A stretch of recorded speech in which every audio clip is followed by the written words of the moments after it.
Once again welcome to all, my name is Dheeraj Jha. तो जैसे कि आपको पता चल गया होगा कि भारत की स्पेस एजेंसी इसरो ने चंद्रयान 3 आज लॉन्च कर दिया है। आज पूरे भारत में ही नहीं पूरी दुनिया भर में बस एक ही बात की चर्चा है, वो है चंद्रयान 3। तो आइए समझते हैं चंद्रयान 3 के बारे में। इससे पहले चंद्रयान 2 और चंद्रयान 1 के बारे में भी समझ लेंगे, क्योंकि जब ये चंद्रयान 3 इसका नाम पड़ा है, इसका मतलब ये है कि इससे पहले 2 चंद्रयान मिशन इसरो कर चुका है। तो इससे पहले समझते हैं कि ये एक्चुअली चंद्रयान 3 है क्या।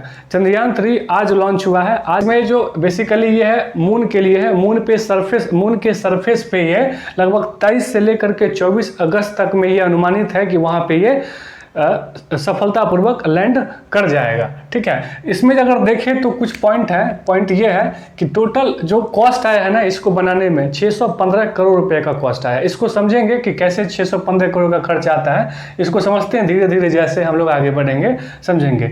इसमें देखिए तो पेलोड की जो संख्या है ना, पेलोड की जैसे ही मैं बात करूँ तो आप समझ जाएं कि इक्विपमेंट की बात हो रही है कि इसमें कितने इक्विपमेंट साथ में गए हैं। ठीक है, तो पेलोड का मतलब ये होता है कि कौन से इक्विपमेंट गए। एक तो लैंडर गया है और एक रोवर गया है। अब लैंडर और रोवर क्या होता है, वहां पे लैंडर होता है जो लैंड कराएगा और रोवर उसमें से निकलेगा और वो रोवर जो होगा वो उसके सतह पे वो मतलब चलेगा। ठीक है, तो ये क्या होता है, इसका जो नाम रखा है लैंडर का विक्रम नाम रखा है। जो लैंडर की जो संख्या है, क्वांटिटी है वो 3 है, वही रोवर की जो क्वांटिटी है वो 2 है।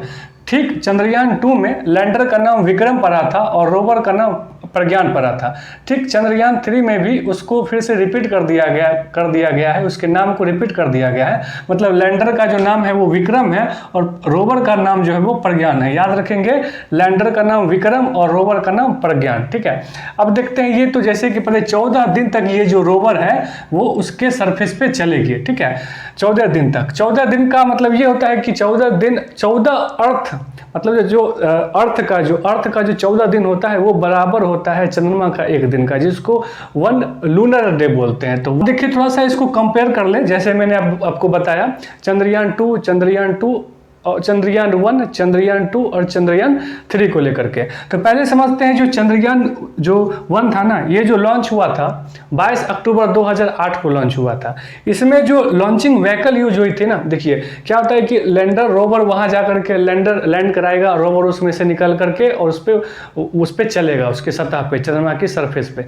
लेकिन ये जो उसके लिए ना, यहाँ से अब अर्थ से आपको चंद्रमा पे भेजने के लिए ना एक व्हीकल चाहिए होता है, जिसको लॉन्चिंग व्हीकल बोलते हैं। तो अलग अलग अपडेट होकर के उसका नाम चेंज रहता है। तो 2008 में जो लॉन्चिंग व्हीकल का यूज हुआ था उसको बोलते हैं PSLV।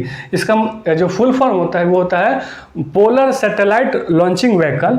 वहीं पे ये जो हुआ था 22 अक्टूबर 2008 को हुआ था। वहीं पे चंद्रयान 2 की अगर बात करें तो ये जो हुआ था, ये जो किया था, जो लॉन्चिंग व्हीकल का यूज हुआ था वो GSLV Mk3 यूज हुआ था। मतलब इसका जो GSLV का जो फुल फॉर्म होगा वो होगा जियो सिंक्रोनस सैटेलाइट व्हीकल। ठीक है, इसका होगा जियो सिंक्रोनस सैटेलाइट व्हीकल जो हुआ था यूज किसमें, चंद्रयान 2 में हुआ था। ये काफी हद तक सफल हुआ था, लेकिन ये सफल होते रह गया था। ये ऑर्बिटल में जाकर के क्रैश हो गया, इसका लैंडर क्रैश हो गया था। ठीक है, उस टाइम पे जो इसरो के जो चेयरमैन थे ना वो K Sivan थे। याद रखिएगा, K Sivan थे।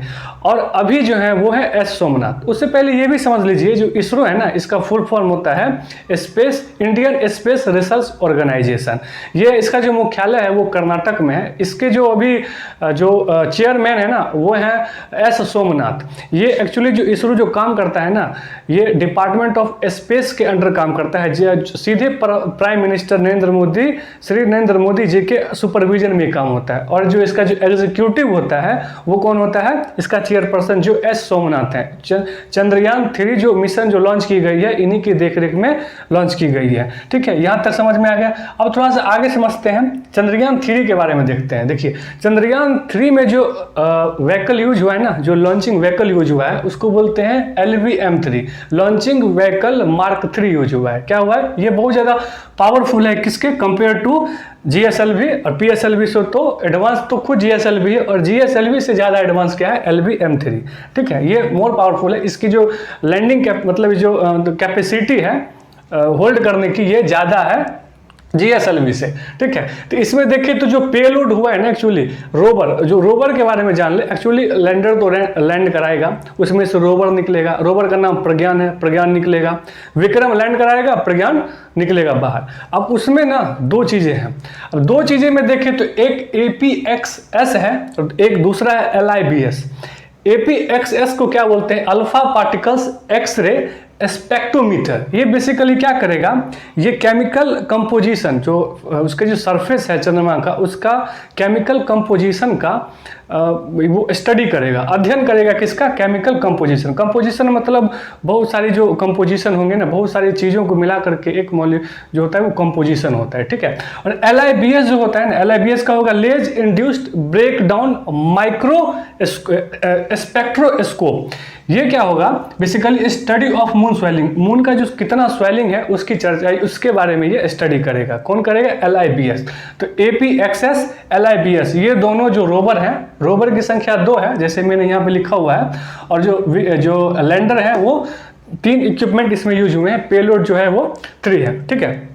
ये समझ में आ गया। अब आगे देखें तो थोड़ा सा अब एक और बात ये है कि अगले साल लगभग जो रसिया का जो एक मिशन है ना, चंद्रयान मिशन है, जो मून मिशन है, लूना 25 के नाम से। तो लूना 25 के बारे में भी थोड़ा सा जान लीजिए। ये जो है ना, ये बेसिकली रोवर नहीं भेज रहा है रसिया। रसिया जो बेसिकली भेज रहा है ना, सिर्फ लैंडर भेज रहा है। ये लूना 25 के नाम से, इसको ध्यान रखेंगे, ठीक है। अब इसके थोड़ा सा हिस्ट्री को जान लेते हैं। इसके चंद्रयान जो मून मिशन अभी तक हुआ है, इसके थोड़ी हिस्ट्री को जान लेते हैं। तो हिस्ट्री को जान लेते हैं ऐसा कि सबसे पहले जो इस मून मिशन में जो सम्मिलित था, जो सबसे पहले मून मिशन जो सफलता सक्सेस हुआ था, वो हुआ था, रसिया ने किया था 1970 ईस्वी में, लूनोखोड के नाम से, लूनोखोड 1 के नाम से यह हुआ था। ये फर्स्ट रिमोट कंट्रोलर रोवर था। इसमें चक्का उक्का सब कुछ लगा हुआ था, जो व्हील होता है ना, सॉफ्ट व्हील लगा हुआ था उस पर, वो सरफेस पे वहाँ पे 14 दिन तक वो चला था। कौन सा? ये जो लूनोखोड 1 है। किसने किया था? 1970 में USSR ने किया था। ऐसा नहीं है कि सबसे पहले अंतरिक्ष चंद्रमा पे इसने अमेरिका ने भेज दिया था तो ये सफल हो गए चंद्रमा पे। ऐसा नहीं है, कुछ चीज़ों में रसिया ने अमेरिका को बीट किया हुआ है। उनमें से ये चीज़ है, ये जो मून मिशन है उसमें ये आगे निकल गया था। फिर 1971 ईस्वी में अपोलो लूनर रोविंग व्हीकल के नाम से अमेरिका ने लॉन्च किया था। इसमें क्या किया इसने? इस रोवर में तो सीट उट लगा दिया था। इस सूट में तो वैज्ञानिक जो एस्ट्रोनॉट हैं वो उस पर बैठ करके थोड़ा सफर उफर भी किए थे। किस पे? ये अपोलो लूनर रोविंग व्हीकल पे, ये अमेरिका ने 1971 ईस्वी में। तो 1970-71 में जो मून मिशन था ना, वो काफ़ी सक्सेस रहा था, काफ़ी ज़बरदस्त रहा था वो टाइम, ठीक है, दुनिया के लिए। उसके बाद फिर 2016 में चाइना ने किया था U2 रोवर जो भेजा था। किसने? 2016 में चाइना ने भेजा था, चाइना ने। तो ये चाइना जो था, ये जो हो गया था, ये फर्स्ट एशियन कंट्री हो गया था जो मून मिशन में मतलब सक्सेस हुआ था। कौन? U2 मिशन के थ्रू ये सक्सेस हो गया था। अच्छा, एक और बात है कि अमेरिका की नज़र क्या है, अमेरिका के पॉइंट ऑफ व्यू से उसके लिए कितना बेनिफिट होगा, अमेरिका क्या सोचती है इस चंद्रयान 3 के बारे में, ये भी समझ लेते हैं। देखिए, अमेरिका की नज़र से देखें तो अमेरिका को काफ़ी बेनिफिट होने वाला है। इसलिए बेनिफिट होने वाला है क्योंकि वो आर्टिमस मिशन करने वाला है।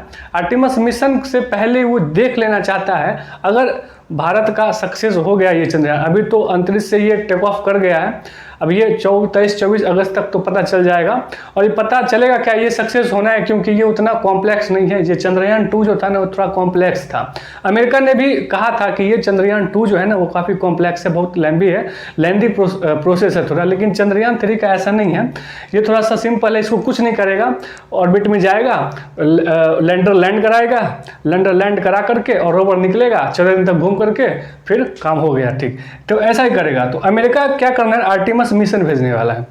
ये जो भेजने वाला है ना, एक्चुअली साउथ पोल में भेजने वाला है। देखिए, जैसे अर्थ होता है ना, नॉर्थ पोल होता है उत्तरी ध्रुव, साउथ पोल होता है दक्षिणी ध्रुव। तो उत्तरी पोल को क्या बोलते हैं, मतलब नॉर्थ पोल को क्या बोलते हैं? आर्कटिक बोलते हैं।